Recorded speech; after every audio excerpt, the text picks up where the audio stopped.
everyone. This is Liz from Liz Nichols, A Woman in Motion. I am ecstatic about today's interview. I have two fabulous men with me that have brilliant information to share. So I'm going to start off by introducing Trevor Gordon from Canadian Epilepsy Alliance. This man does so much for others. I'm just in awe of everything that you do, Trevor. Words just can't express how grateful I am. And Trevor, we're going to get Trevor to introduce Marcus. And Marcus, thank you for coming on today. So over to you, Trevor. Hi, Liz. And as I've said to you 1,000,005 times, and I probably can't say it enough, I appreciate what you're doing for the epilepsy community. Obviously, what has expired with Marcus Charles, Marcus will tell you, we've been bombarded with opportunities to share his story. And I just thought, when I was talking to Marcus, I was saying, you know, Liz is a person I feel would be a great person for us to have this important discussion with. So Marcus, please meet Liz, and Liz, please meet Marcus. Hello. Wow. So Marcus, I have questions for you if you're okay with that. And the first one is that, what happened? Well, what happened is something that shouldn't have happened. We could start off by saying that, to be honest. But really, in reality, from my point of view, I woke up with my hands tied behind my back in a panic and not knowing a situation that was going on, and just waking up confused to almost like 10, 15 people surrounding me, screaming. It almost sounded like I was just coming from like a weird concussion grenade, like sounds just like you didn't hear everything fully, and then everything started to click in, and it was just weird. And I realized that, you know what I mean? My manager was screaming out loud that I had a seizure, and at that time I didn't really know that I had a seizure, so it was kind of weird. So I was scared because I was trying to, you know, rub my face and trying to bring my hands to my face, and I was handcuffed behind my back and tased multiple times, and it was just a situation, obviously, that shouldn't have happened from a medical distress call, especially how my manager called, like, you know, 911 to say that my coworker / employee was having a seizure. So all that stuff shouldn't have happened from the gate, that's for sure. Wow. So, you know, so Canadian Epilepsy Alliance, Trevor Gordon again, he got involved in all of this. And guys, how did that work for both of you? Like, what was the outcome? Well, for me, I can say that Trevor went out of his way and he reached out to me, and he showed me this great opportunity to just show the world about, you know, the awareness of epilepsy. Because, like, to be honest, I was the person that had epilepsy for 5, 6, 7 years, you know, and it's like, I wouldn't say I never joined these groups or actually looked at like the full details of what to do, or I thought it was, you know what I mean? I thought I was the only person kind of that had seizures and epilepsy more than other people. But like seeing this movement in this group that he brought to my eyes, it was a bunch of people that had seizures, a bunch of people that had, you know what I mean, remedies and self-care issues and stuff to just help people just cope in that community. Because sometimes, like you said, people don't understand seizures, but besides the people that have epilepsy sometimes. So like, it really does like stem down from that. And Trevor just was doing an amazing job, just making sure that he was reaching out to news outlets. He was always making sure that I was okay if I needed anything, making sure that the Alliance was there for me, and just it was just a strong thing that I really appreciated to this day, to be honest.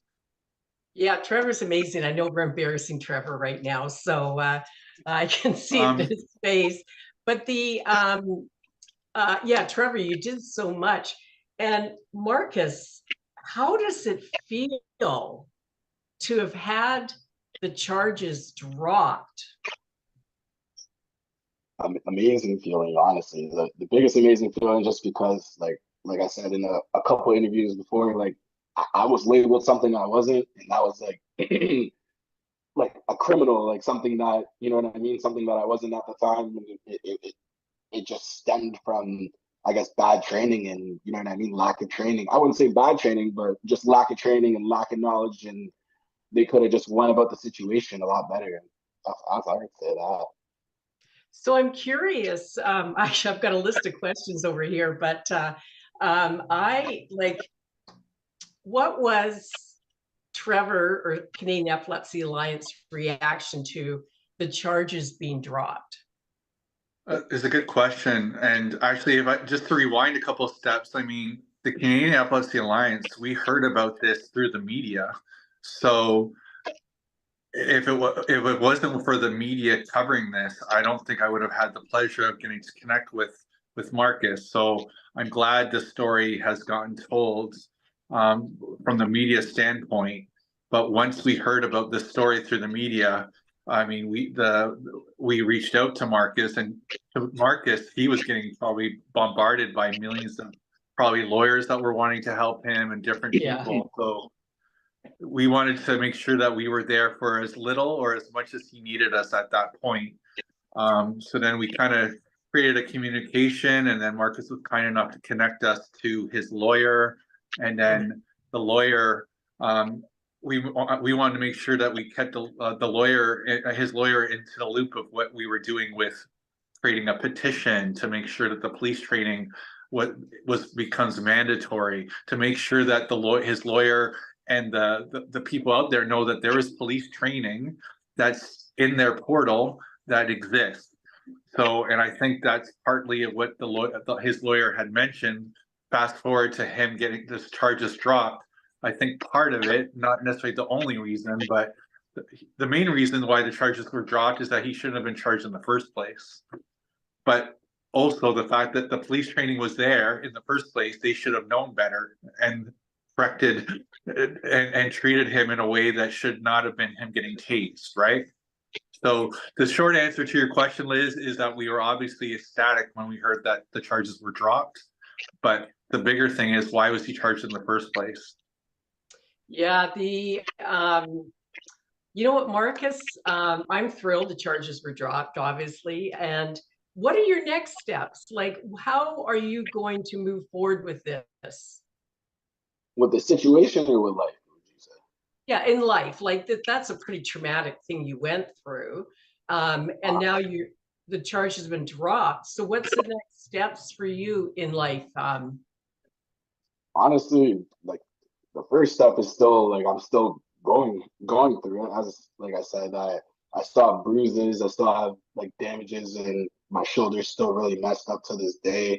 I mean, going to like doctors and stuff and just getting x-rays and just every day, like I said, I'm like constantly reminded of it. So it's something that it really bothers me. So I don't want to, like, first of all, I'm going to try and see if we could, you know what I mean, legally go after them for something, or you know what I mean, because that's not right, and how they went at me just isn't right.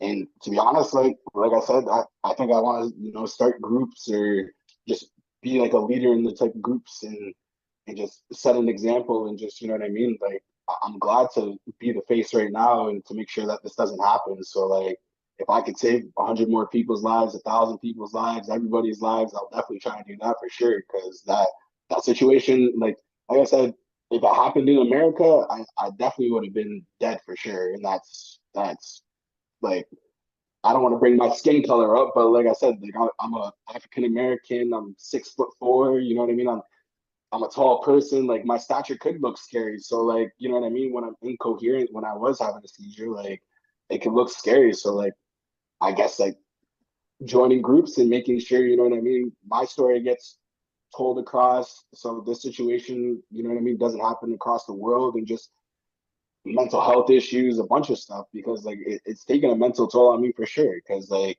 a lot of things happened to me after that situation, relationship wise. Like I don't work there at work no more. I haven't worked anymore. Like I do like side jobs helping my friends do stuff, but like my shoulder would hurt every stuff, you know what I mean, it's so hard to explain. Like it's just it's so hard. Like I just every day I'm constantly reminded, but like I think I gotta try and push forward and join groups and just make sure this doesn't happen again.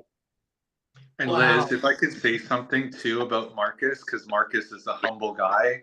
Like look at how he's been smiling throughout this whole interview. He is like a happy man, and I've become, in the amount of years, I mean, this is coming up 2 years or so that we've been dealing with this, or Marcus has been dealing with this. And in the amount of interviews that we've been doing in the past few weeks, I mean, I'm learning stuff about Marcus every interview, every day. And in some of these interviews, Marcus is still being positive about police and paramedics. So we're not here to sort of say negative things about all police officers or all paramedics. We're simply saying, look, when someone is having a seizure, do not hold them down and do not tase them by any means. And if I could say one last thing about this too, Liz, because Marcus and I have been doing several interviews, and the one thing I've noticed, and maybe Marcus, you can tell me if you're seeing it, in all the comments I'm reading underneath these articles and these videos, is, well, the police didn't know that he had epilepsy. The police didn't know that that he was having seizures. That is 1,000,000% not true. The staff around him telling him that he's having a seizure. You can hear in the video he's having a seizure. So the fact that the people keep saying, "Oh, it's probably because the police didn't know he was having epilepsy or has a seizure," they knew he has epilepsy. They knew he was having a seizure. And honestly, to add to just like that, I was in an ambulance prior to the cops being called. So that's the thing. So like, the ambulance got dispatched for me having a seizure. And like, again, I'm not trying to bash people, but it was 2 female officers from what I heard, because I wasn't really coherent at that point, but like, it was 2 female officers out there. And like, when I'm watching the video and when I see like certain stuff, like, everyone looks like I'm 6'6", you know, like 6'4", like I'm tall. Like, 2 females isn't gonna hold down like not an angry, but like a man that's incoherent, that has, like, when you have a seizure, you have like incredible strength, and you know what I mean, and like, you don't know what you're doing. So like, that's when it transpired to, apparently I accidentally hit them, or I was restraining when they were trying to put me on the stretcher, and then they called the cops. So it's like, did the ambulance people even call and say, hey, this guy was having a seizure and he's just being like crazy? Like I don't, like, how did it even come down to that? Is like, that's still the question that I like want to like realize too, just like Trevor said. Like, how did it even transpire and jump, and just like, they knew, so like, why did it happen to me still, and why am I still facing like the backlash of it? And still, you know, as Trevor says, reading the comments, there's amazing comments, and then there's some that just say like, oh, he should have did this, or like, there's a bunch of things like that could have really played an effect that shouldn't have happened, but like, it happened, and you know what I mean? All we can do from here is make sure it doesn't happen again. Yeah, you know what? I'm so grateful to both of you for coming on today and having this conversation, because it is really, really important. And I know everybody's probably reaching out to both of you, trying to interview you. So I'm thankful for your time today. And Marcus, let's keep in touch. Trevor, I talk to you all the time.